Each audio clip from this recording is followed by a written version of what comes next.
Service का मतलब है कि इसका सिलेक्शन सेंटर की तरफ से होगा, ट्रेनिंग वहां होगी, फिर कोई स्टेट कार्डर आपको अलॉट कर देंगे, उस राज्य के कार्डर में वो काम करना होता है।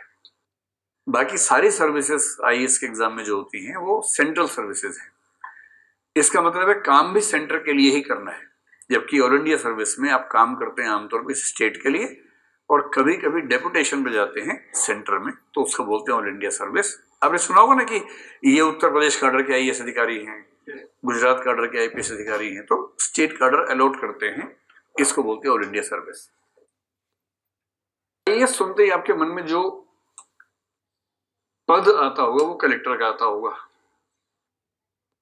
आईपीएस सुनते ही आपके मन में आता होगा एसपी। क्या बनना है? एसपी बनना है, कप्तान बनना है। इस समय कलेक्टर, क्योंकि देश संभालने वाला पीएम, राज्य वाला सीएम और जिला संभालने वाला डीएम। तो आपको लगता है कम से कम एक जिले में हमारी हुकूमत होनी चाहिए। और वाजिद अली शाह के बाद हमारा ही नाम लिया जाए। इस जिले के नवाब कौन है? तो इस जिले के नवाब हम हैं, में आता हुआ। इंटरेस्टिंग बात यह है कि आईएएस को लेकर हमें बहुत कम जानकारी है। आईएएस बनने का असली मजा कलेक्टर होने में नहीं है। कलेक्टर होना तो उसका बहुत शुरुआती स्तर है। आप आईएएस बनेंगे मुश्किल से 5 या 6 साल में, उसमें से 2 साल की ट्रेनिंग भी शामिल है। ट्रेनिंग मिला के बता रहा हूं, मुश्किल से 5-6 साल में अगर आप ठीक राज्य में हैं और आपका काम करने का तरीका ठीक रहा है, जिले के मुखिया बन जाते हैं। उसका नाम कलेक्टर हो सकता है, डीएम हो सकता है, डीसी हो सकता है, अलग अलग राज्य में नाम अलग अलग होता है, जो भी नाम हो। यदि आपका काम ठीक है और आपका मुख्यमंत्री आपसे प्रसन्न है काम को लेकर, लगभग 8 साल तक कलेक्टर रह सकते हैं। पहले 3-4 साल छोटे जिलों में, जैसे उत्तर प्रदेश की बात करूं तो सीतापुर में हो गए, है ना, हरदोई में हो गए, या जो कन्नौज है उसमें हो गए। और जब आप 9 साल की सर्विस कर चुके होते हैं, उसके बाद बड़े जिले आपको मिलने शुरू हो जाते हैं। और बड़े जिले का मतलब जैसे बरेली हो सकता है बड़ा जिला, मुरादाबाद हो सकता है। तो 9 साल की सर्विस के बाद कुछ बड़े जिलों में आपको भेजेंगे डीएम बना के, और आप आईपीएस तो एसपी बना के भेजेंगे। इसको एसएसपी कह देते हैं, आपने सुना होगा भाई। एसएसपी का मतलब एसपी ही है, पर 9 साल से 13 साल की सर्विस के बीच में भी चल रहा है, तो वो एसएसपी होता है। फिर 14वां साल जो होता है तब संन्यास पूरा हो जाता है, या वनवास पूरा हो जाता है कह लीजिए। उसके बाद आप उन पदों पर जाएंगे जो पद घंटे जागने वाले नहीं है। आप कलेक्टर होते हुए ठीक से सो नहीं सकते हैं, एसपी होते हुए सो नहीं सकते हैं, क्योंकि जो आपका सोने का समय है वो अपराधियों के जागने का समय है।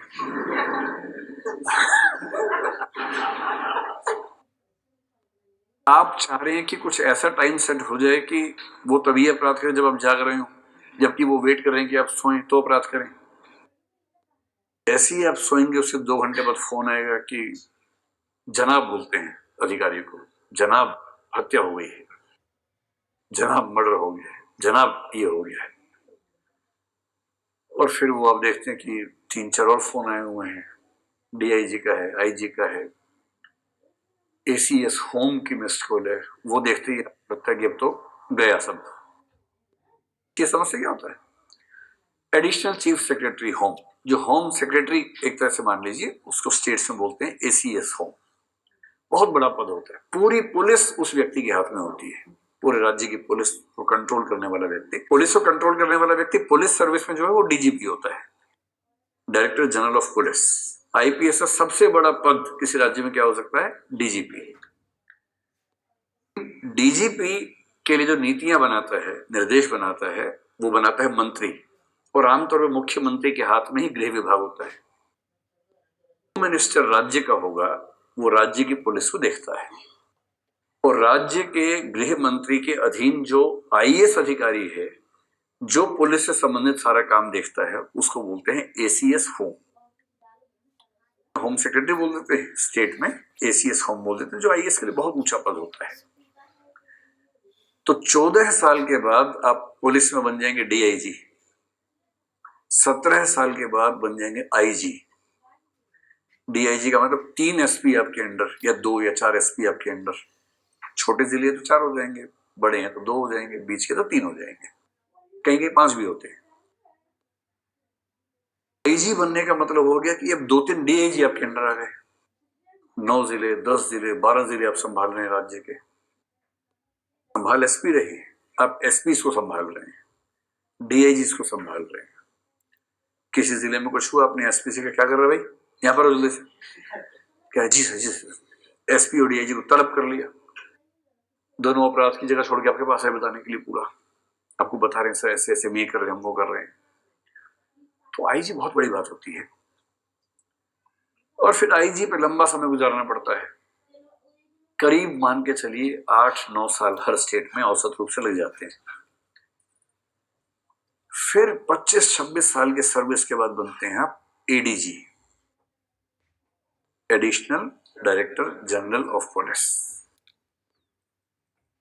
और उसके 3 साल बाद करीब 30 साल की सर्विस जब होती है, 29-30 साल के आसपास, अलग अलग राज्य में थोड़ा ऊपर नीचे रहता है लेकिन जनरल इतना होता है, तब बनते हैं डीजी, डायरेक्टर जनरल।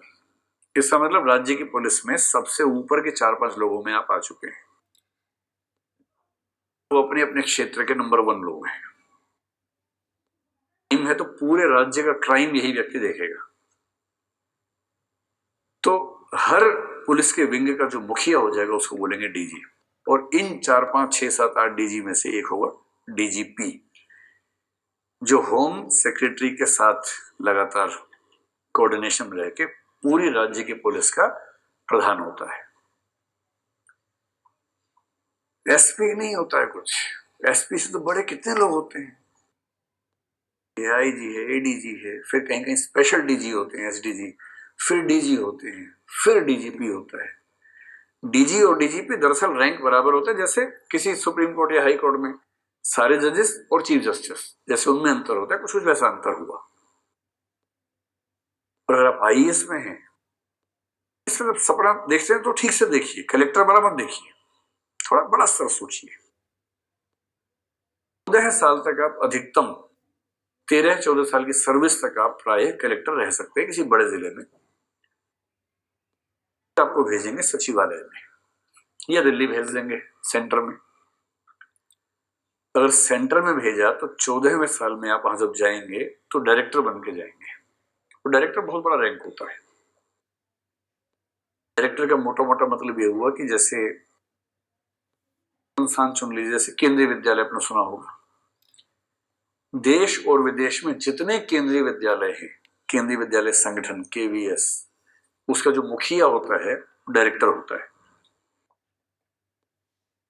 हजारों स्कूल हैं, उन सब के प्रिंसिपल, स्टाफ, सारी चीजें उसके कंट्रोल में है। राज्य में तो हो सकता है आपको बना दें डायरेक्टर टेक्निकल एजुकेशन, पूरे राज्य के जितने तकनीकी शिक्षा वाले इंस्टीट्यूशन से उनके प्रमुख आप हो गए। 17 साल की नौकरी के बाद आप बन जाते हैं सेंटर में जॉइंट सेक्रेटरी। और जॉइंट सेक्रेटरी का मतलब इतना ऊंचा पद है, बस वो ये कि आपकी प्रकृति वैसी हो। मिनिस्ट्री ऑफ फाइनेंस में जॉइंट सेक्रेटरी बैंकिंग एक पद है, जिसका मतलब है कि देश के सारे बैंक पर व्यावहारिक प्रशासनिक नियंत्रण जिस व्यक्ति का है वो जॉइंट सेक्रेटरी बैंकिंग होता है। ऐसी ताकत। Joint secretary navy, joint secretary air force, पूरी एयरफोर्स के साथ जो प्रशासनिक संवाद होने वाला है उसके मुखिया आप बन जाते हैं। फिर करीब 8-9 साल बाद एडिशनल सेक्रेटरी, 25-26 साल की, 27 साल की जॉब में सेक्रेटरी, करीब 30 साल की जॉब में। और सेक्रेटरी का मतलब केंद्र सरकार में उस पूरे मंत्रालय का जो मुखिया है वो आप हैं। सेक्रेटरी का मतलब ये होता है कि सेंटर की तरफ से हेल्थ को लेकर जितना भी काम होगा उसका अंतिम जिम्मेदार कौन है? हेल्थ मिनिस्टर तो है पॉलिटिकली, पर एडमिनिस्ट्रेटिवली जो जिम्मेदार है वो हेल्थ सेक्रेटरी है। के समय आपने देखा होगा कि एक आईएएस अधिकारी बार बार देखते थे, राजेश भूषण नाम था उनका, हेल्थ सेक्रेटरी थे। तो पूरे कोविड से लड़ने में जो प्रशासनिक लड़ाई लड़ने का जो सेनापति व्यक्ति था वो कौन था? हेल्थ सेक्रेटरी था। ऐसी एक फाइनेंस सेक्रेटरी होता है, एक होम सेक्रेटरी होता है केंद्र में,